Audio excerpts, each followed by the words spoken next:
Hello, YouTubers. Joe Kersey here. Bear with me while I pop the soundy things here. Okay. Well, we're all squared away. Now, it's interesting. This is October 10th, 2013, at about 5:20 Eastern Time. Now, since I last uploaded, which I guess I jumped the gun on, which that's okay. Uh, I had mentioned that this friend of mine had called with advice about uh, a colonoscopy for his wife. And much to my surprise, ding dong, the bell rang, and uh, I thought, oh, what fresh hell is this, And but it was my buddy, and he was there, and he brought his dog. It was neat because it's been a long time since we've had a dog in the house, obviously. And What kind is it? oh, it's a smaller version of a bull mastiff. It's Okay. it's like a mastiff, I guess, rather than bull mastiff. And its name is Black Snout, and because indeed it does have a black snout, and actually, it's actually smaller than Oaklander in a way. Well, not quite. It's like Oaklander with long Labrador legs. Well, anyway, so he brought his dog, and so he was all very worried about the dog taking a leak in the house and taking a dump in the house and all this. And I said, I don't care. Hell, I'll clean it up. It's not house trained. Oh yeah, it is. Well, it is, but he's being courteous. He's being courteous. Um, and so we went out on the back porch, although we left the door open, as you can see. The dog go in and out if it wanted to. So it occurred to me, for the first time in almost 2 years, well, a year and a half, year and 3/4, well, Kersey, get a pan of water for this animal, And so I went and got one of our dog bowls, and they're still in the same spot, now long dried up, and filled up the water. I sort of swirled out all the spider webs and nonsense first, and the dog was initially disdainful of it, but then after a few sniffs and so forth, it came back and availed itself of it. So I guess it was thirsty. She was thirsty, and then she went down to the yard, and Mike and I went down into the yard and watched her, and she ran around on the variously established dog paths. Interestingly, she kept to the trails, and They're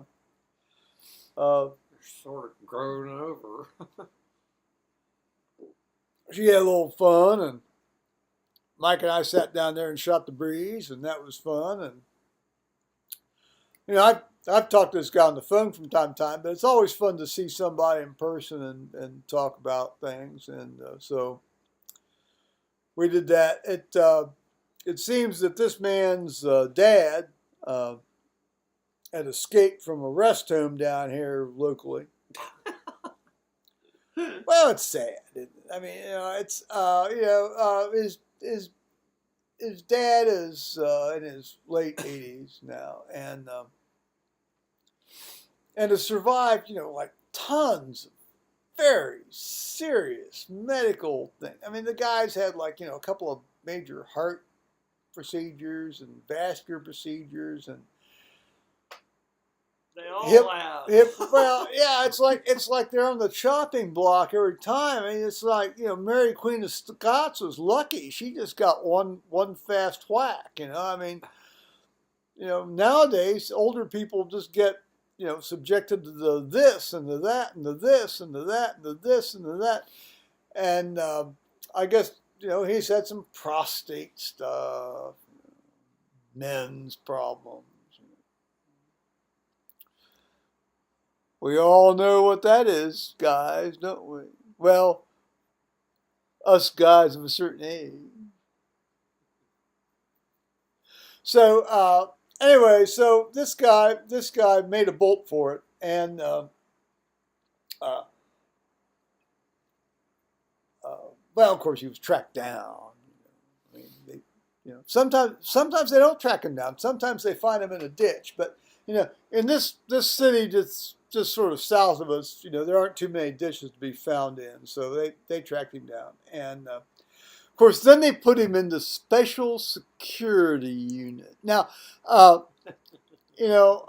most rest homes have a three-layered care level. Oh, thank you for your care. Well, the first one, of course, independent living. Meaning you go in and it's like renting an apartment. You go in and as long as you're not, setting the place on fire, they'll leave you alone. You can come and go as you please. And well, they like to make sure you sort of participate in some of the group activities. It's like they want to be sure that when it comes time to herd you, you aren't going to flee the herd. But then there comes a time, of course, when you might become a bit less able to keep up with the herd. Or more to the point, the only thing you can do is keep up with the herd and not go off on your own. Don't go off and drive your own car. Have lunch with your buds, that sort of thing. So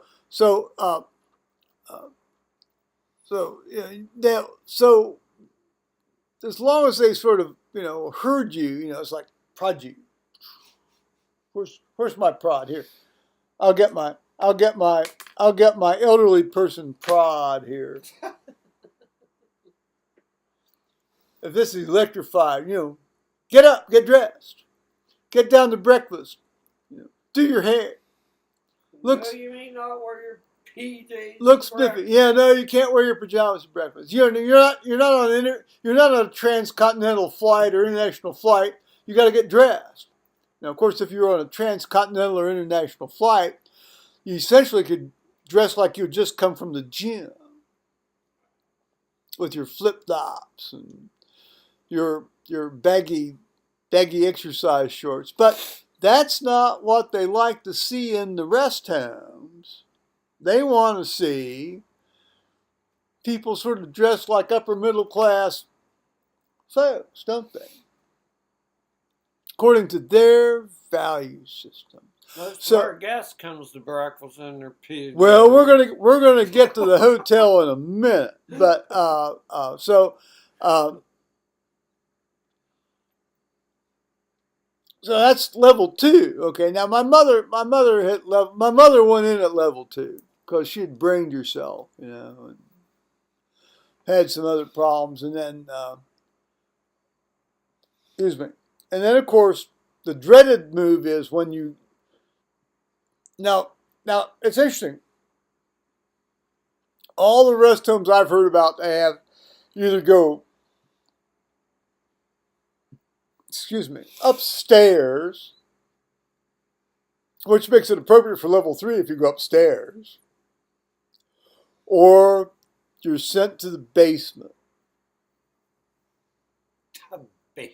Well, yeah, no, I mean, because first of all, it's harder for them to escape from the basement. It's not all that easy to escape from upstairs on the 3rd floor, but more people escape from the 3rd floor than from the basement. So anyway, this guy was I guess he was still in level 2, and he escaped. So he fled, and I bet you thought I had lost the train of thought, hadn't you? And so off he wanders around this particular city south of us, and they found him. They took him back. But of course, he was immediately transferred to the 3rd level of care. Well, no, first of all, no. Now, wait a minute. Oh, I thought they all lived up north. No. So anyway, this guy, so he was fine. But no, they actually didn't transfer him to third level care. They actually sent him away for a while. They sent him away to an independent psychological evaluation facility. Now, isn't that a great euphonious phrase? Let's go through that again, guys. An independent psychological, well, whatever I said, evaluation yes, center. yes, an evaluation center facility or something. Isn't that great? Well, you can be sure that the government's paying for that, or somebody's paying for it, or all of us collectively are paying for it. And the man, basically, the man just wants to be. He just wants to go home. Yeah, he wants to go home. He wants to go to his version of home that's in his head. That's what he wants. He doesn't need to be. This isn't. It's just so sad. It's just so profoundly sad.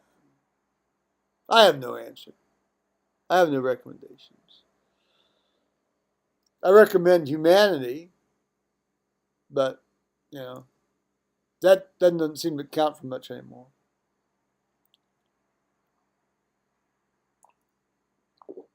So, we talked about that. We talked about his wife's forthcoming colonoscopy, and then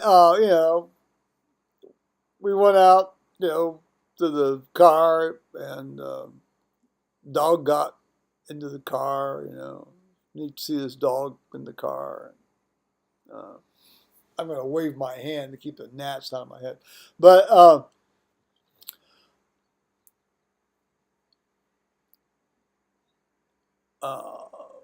then he started talking to me about his potential cataract surgery, and I thought, oh gosh, So we had a discussion about. Oh, thank you. Paul just took a thing off. Yeah, he just took a. In the backyard. Yeah, he just took a thistle off my leg there from being outside. But anyway, so my buddy was thinking about cataract surgery, and I thought, well, I don't. Only an individual themselves know how they're actually seeing. So.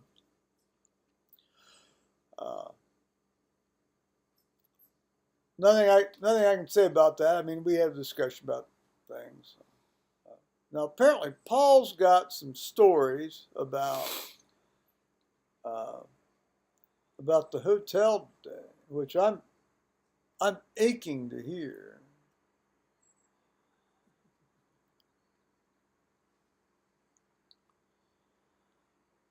It's quality assurance. It's QA time.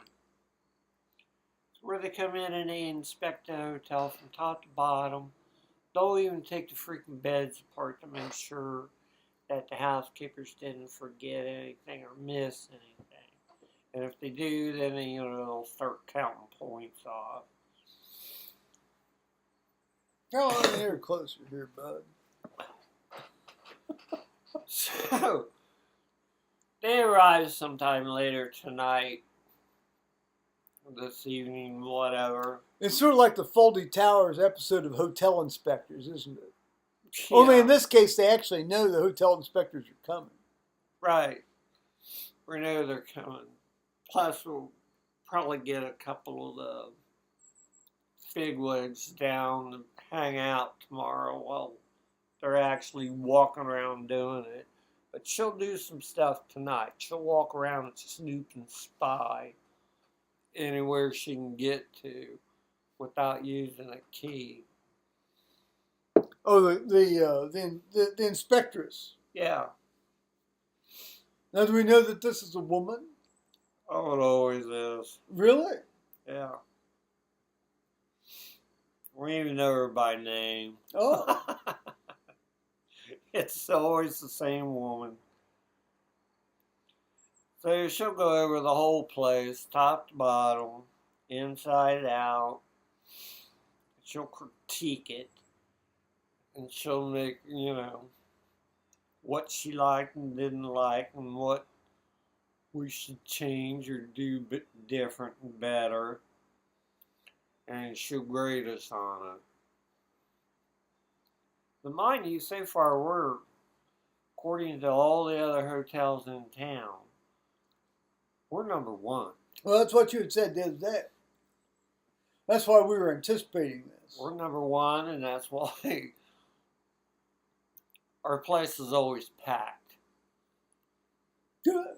I mean, we have to send guests off somewhere else sometimes for at least one night, and they really don't go for that because no.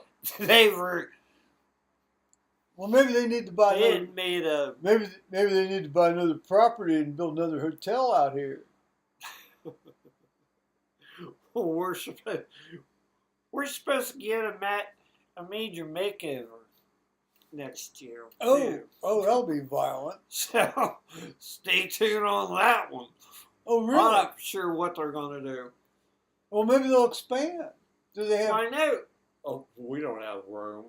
Well, maybe they'll just buy somebody out. You think they'll buy somebody out? I don't know.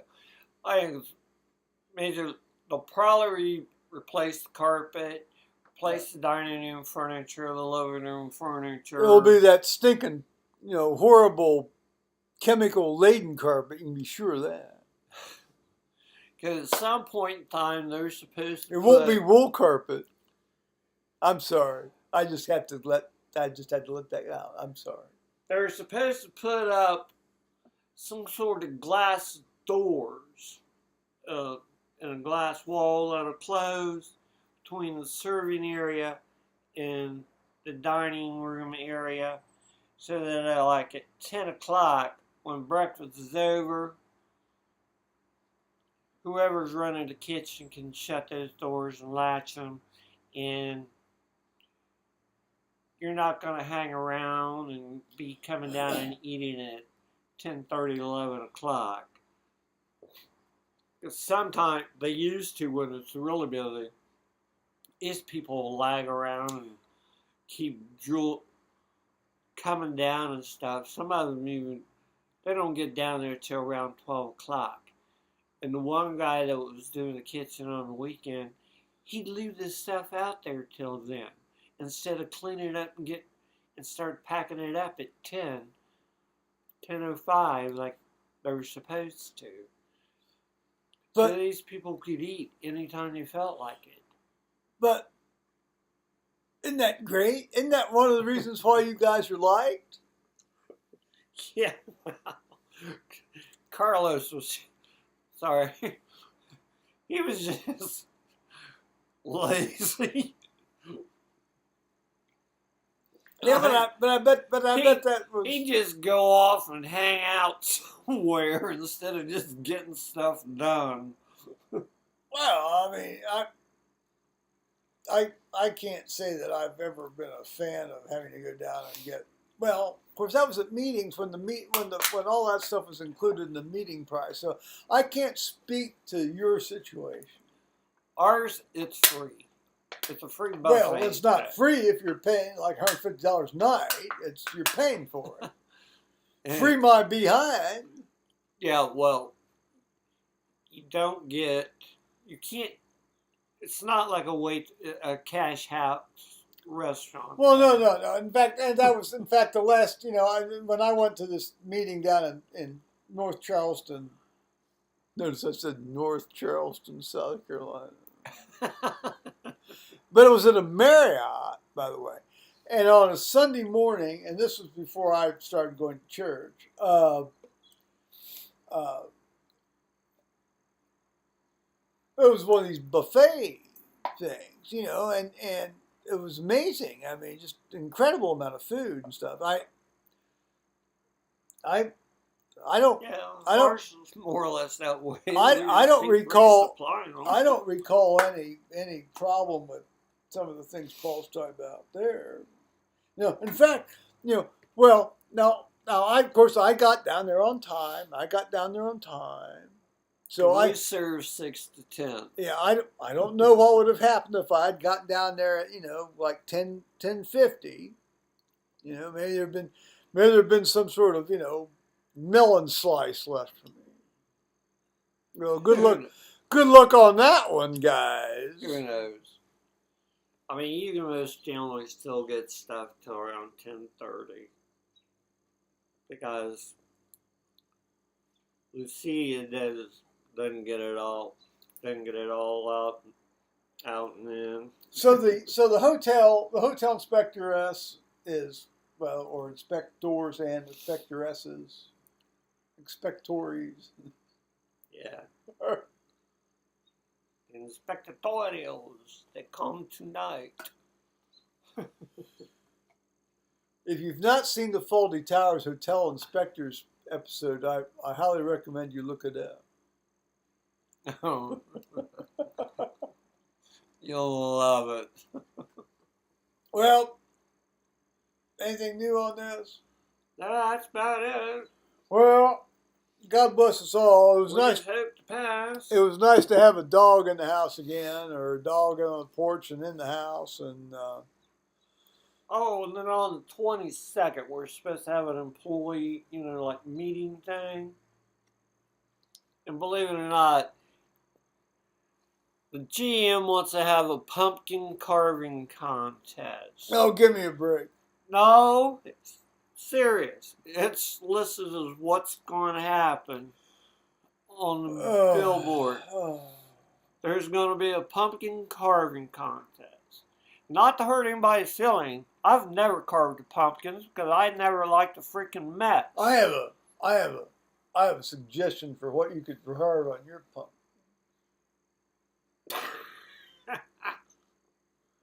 And it starts with an F, and the second word begins with a WA.